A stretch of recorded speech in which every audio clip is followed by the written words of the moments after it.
నమస్తే, welcome to NSTV news. ముందుగా ముఖ్యాంశాలు.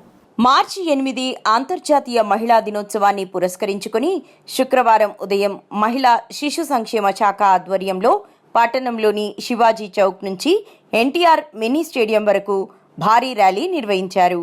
ఈ ర్యాలీని జిల్లా కలెక్టర్ అభిలాష అభినవ్ జెండా ఊపి ప్రారంభించారు.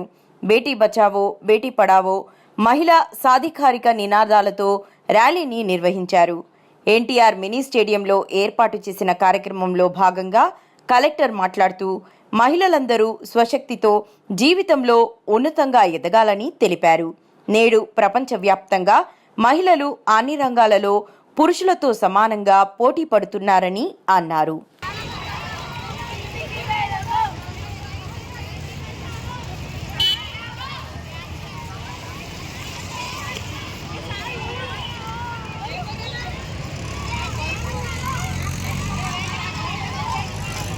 కొనసాగించాలి.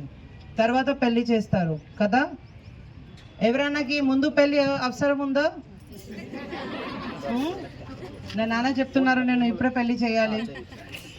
ఓకే, ఎంతమంది జాబ్కి హామీ ఇస్తున్నారు నాకు? అదే ఇది కెమెరా అక్కడ టర్న్ చేయాలి. మేము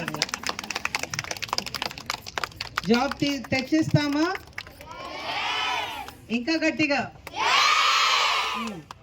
ఇది గుర్తుపెట్టాలి. దీంతో పాటు ఈ వేదిక నుంచి ఇంకొక మాట చెప్తున్నాను. మన లేడీస్కి ఇంకొక ఏం అలవాటు అంటే అందరికీ మంచిగా హెల్త్ ఉంటుంది. దీనికోసం ప్రతి డే పని చేస్తారు. ఒక లేడీస్ మార్నింగ్ నుంచి లేచిన తర్వాత పిల్లలకి బ్రేక్ఫాస్ట్ పెడతారు, హస్బెండ్కి ఫుడ్ పెడతారు.